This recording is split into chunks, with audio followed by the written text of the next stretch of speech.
Hello, here we are today. Just wanted to take a minute to talk about our equipment because the next thing we're going to talk about is the big beast of loose leaf walking, which is actually a pretty complex topic.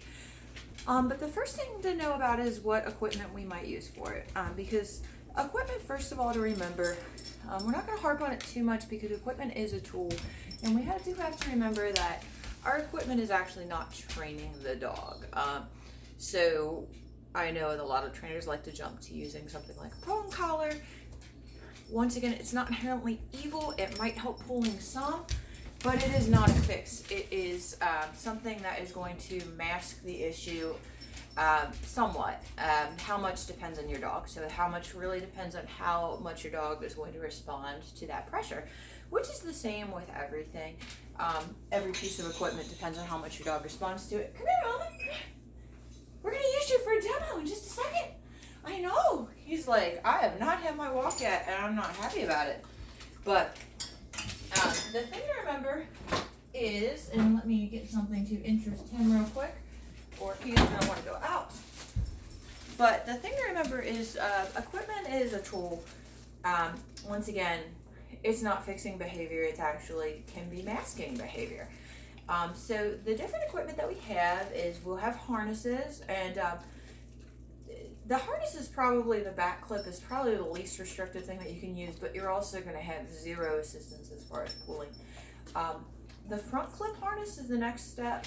So it restricts a little bit, but not much. If you're using a Y-shaped harness, that's actually non-restrictive, so it's not restrictive to your dog's movement, which is good because we don't really want to change his gait too much. That's why I do use the type of harness that is a Y shape, because that does not restrict the way he actually moves and walks. Once again, I don't really like that. It's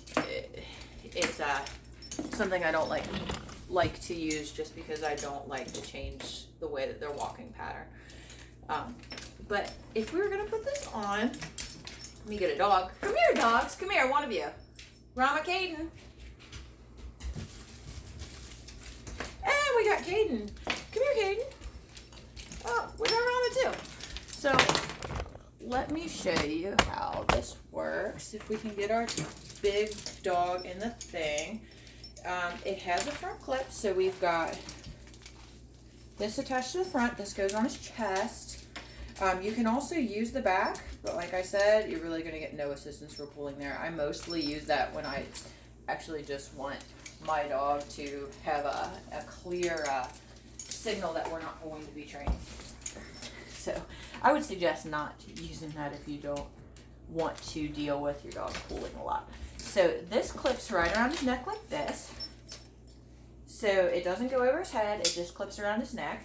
So then we got the Y shape right in the back, along his back. Come here, buddy, you gotta get in the film. Come here. He's like, I wanna go on my walk. Come on. Come here. He's like, why are you doing this to me when I haven't had a walk yet?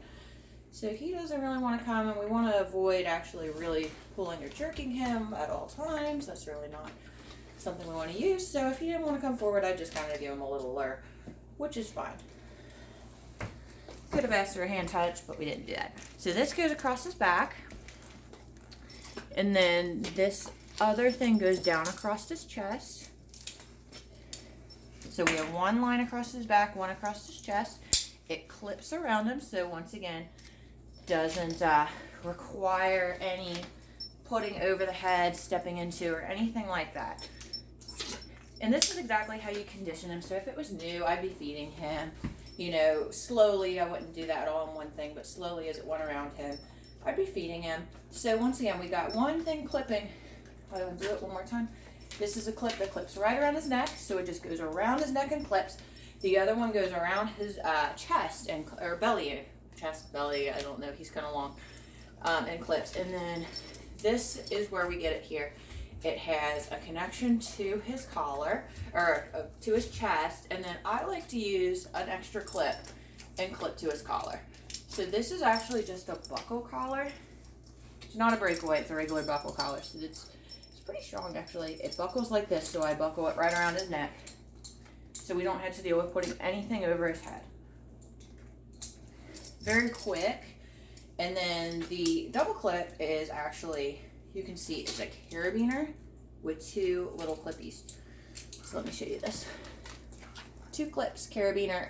People ask me about this sometimes, so now we have a little thing about it. And what I do here, come here buddy, I want to show this a little closer. Come on, forward. There we go, good boy. This one actually clips to the back part of his leash. So the front clip is right here. So if that broke, this is still connected to the back part of his leash. And this is connected to his buckle collar. We'll discuss other types of equipment too. So like I said, as far as restriction goes, this back clip, we can also use it. That's probably only like restricting the dog at like a 1. It's not really bothering them too much to have that clipped on, as long as they're used to, you know, responding to the leash, which we can certainly condition with responding to leash pressure. If they're not, and I mean lightly leash pressure, certainly not talking about a jerk, just a little bit of, this would be a leash pressure here. So that would be how we do it. I just put a little pressure on, and then when he would step forward, come here buddy. He's like, I don't want to step forward, I really want to go on my walk. There, good. I would mark and treats. So that is just a basic response to a light lead pressure, which we're going to do more on, of course. But the other types of things I wanted to point out are other types of collars. So the other one that I do have, this is Caden's, it's not his. It's a martingale. This is a flat martingale, which I like better. You can size them to fit your dog so that their neck is basically the same size as this. Rama's is in there somewhere. His is too big, or this is much smaller than his. This is Caden's. But we would condition that the same way. Just like have them feed through it, and then we'd have do a little touch through it. But this is a little bit more, it can be more restricted than that depending on how we have it adjusted, because I don't like to use these where they're constricting the dog's neck. I don't like that. I don't really think it's necessary. But if I thought that he might have a possible chance of slipping out of his collar, I would use something like this as a secondary collar. So where I have his little double clip, that would mean that I'm not actually pulling on this. It would just be a double clip in case he ever got out of the harness or ever broke. It wouldn't go over his head, because this would be, it just wouldn't allow it to go over. They use them for greyhounds because of the same thing, because of the small heads. So the point really of using that type of collar, the reason I have it isn't actually to prevent pulling, it's just to prevent the leash from, or the collar from pulling over their head. Now he ended up having a really big head, so I really don't have to use it. It says he can't really pull out of his collar, his head is way too big. But some of the other ones can. Kona could have pulled out of her collar if she wanted to, so she always had like a little backup with the martingale. We actually used to use the buckle collar and the martingale on her. So instead of a harness, which she really, front clip harness weren't really a thing then. Now they are, which is really cool because they can really help us. And the reason why I like the front clip is, first of all, it's non-restrictive. It doesn't restrict how he walks at all because it's a Y shape. It goes down here. There's nothing that goes across his chest like that. It's actually going under his chest, which is a really good harness setup. But part of the reason I like it is because with this front clip, say he was going to run forward, this is really easy to direct him to the side. And we do a lot of circling to when, when training isn't really possible, when we're just trying to get out some of that nervous energy. So this is really easy to cut him into the circle if he has any type of momentum forward. It also really prevents anything like a leash tug, because that can be aversive. So I try to avoid that when I can, pulling them back. So if he was to pull after something, like say he saw a deer, the first thing I would try to do is just get his attention. He might actually be able to leave it, but say he couldn't, I would try a lure right in his nose, a magnet walk forward. He nose forward. I needed to put a little leash pressure going on him, but certainly not a tug. If he resisted, we just wouldn't have done it. But say he did bolt off after a deer, the next thing I would do would be, first of all, to try to do a lure, but then I would just move him to the side. So, and that redistributes that energy of moving forward to the side, which this reason why I really like this front clip is it makes it really easy to do that. It's a lot easier than anything else. So you can do it on a buckle collar too. But I mean, maybe it's just him, but it really works well to redistribute that weight to the side with this front clip harness. So that's part of the reason I really like it over just the buckle collar combination with something, you know, like a secondary collar. But you can certainly do that too. So like if he was a dog that maybe didn't do so well on a harness, that would be when I would actually use like his buckle collar as a primary, and then that flat martingale as a secondary with my double clip. I always suggest using the double clip because those things can always fail. Usually if something fails on a leash or collar, it's the buckle, or the clip. So that's why I trust this on the back clip here, because we have a good quality leash. But I don't trust the clips always, even though it's a pretty good quality clip. I always clip it on the secondary part of the lead that's not attached to that front clip. So if the front clip part broke, we'd have a backup. Same thing, you can see. As far as leashes, I really like the one that we have. This is another decent one. This is a horse lead. They're pretty nice too. One note about leads is I always like to use a long enough lead. Because you want them to be able to have a circle around you without having to pull. And he's a big dog, so without 6 foot, I'm not going to have much luck. Even with him, sometimes I use an 8 foot. But a normal sized dog like Caden's 6 foot would be what I'd be going for. I would not use a shorter lead than that. When I'm holding the lead, put my hand through here, and I'm going to wrap this around my hand. It's really secure. So you have this as one, and then wrapped. Hey Romaroo, we're going in just a minute. And then say I need to pass something, I would have the option of sliding my hand down this lead to wherever I want it and then wrapping my hand around again. So that's kind of how a lot of times I hold the leash like this, where I'm actually using 2 hands, where I put it through and then wrap it around my second hand. That is the most secure way, and it's going to give me the most control over the lead when I need it. And then when there's no distractions, I can let out the lead, let him go. I'm fine with him going to the end. Some people like him to be more at the side. I don't really care as long as he's not pulling. So that's kind of his criteria, is you don't pull towards something, you can go to the end of the lead. But if I needed to pass like a dog, runner, something like that, something I wanted to make sure he doesn't surge ahead to, I certainly have the option to slide my second hand down, flip it over the lead like that, and we're good.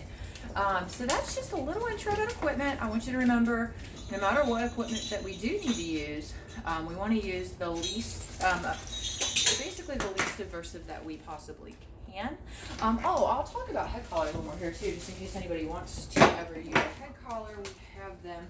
The ones I use are the comfy head collars. We've actually upgraded our head collars a couple of times because these are the best ones I found because they do not constrict around the nose, which is definitely not what we want. I don't want to use it as anything aversive at all. But if I was to condition him to a head collar, I'd be doing the same work with the muzzle, where I take my head collar here and just like kind of lure him into it, get him used to it before he walks in it. He's like, what is in your bag? So, I mean, he doesn't mind it at all. It's not really a big deal for him to wear it. And once again, it's the Comfy head collar, which is a really good brand. It doesn't restrict. It's a good size. So say even with him, I might not want to pull him directly by his, by his head.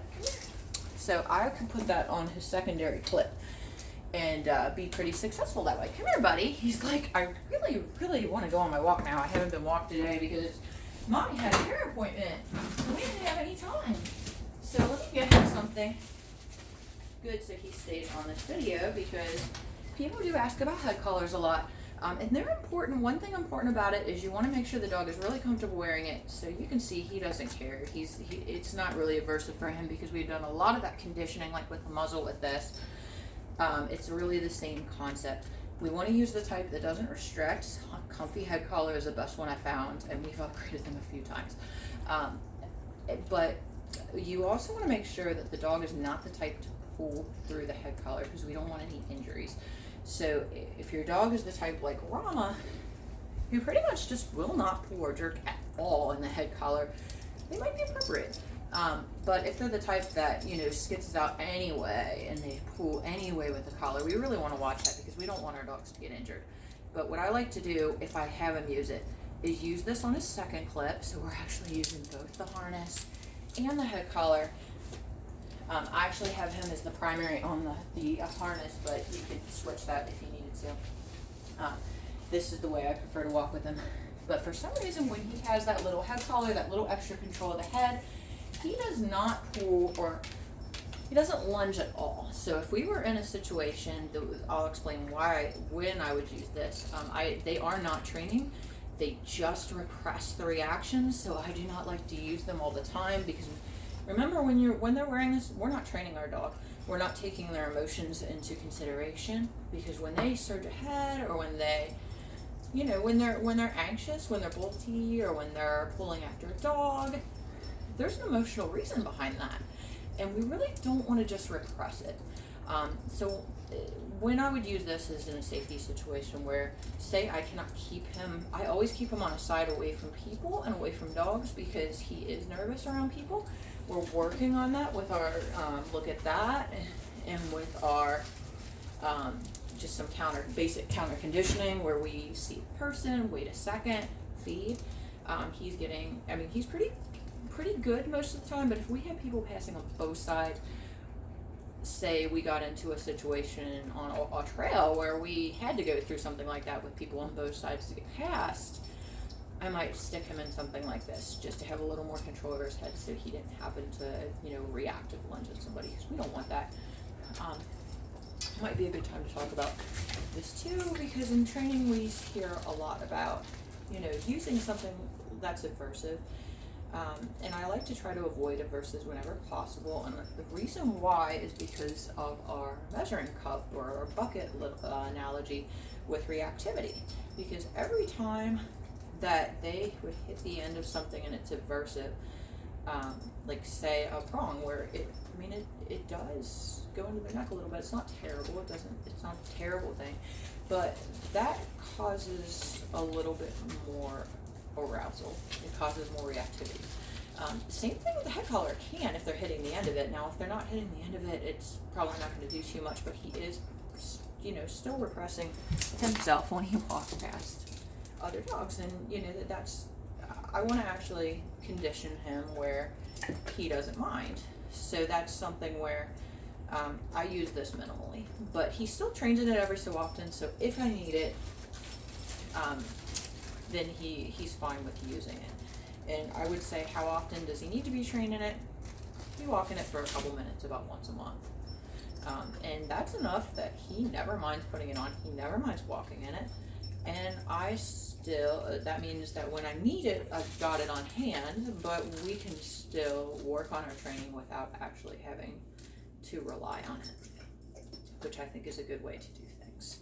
So we always keep safety in mind because there's 3 players at all times with our training. There's our dog, which we want to make sure that we are, you know, keeping our dog happy, putting things in our positive bucket, and as few things in the negative bucket as we can.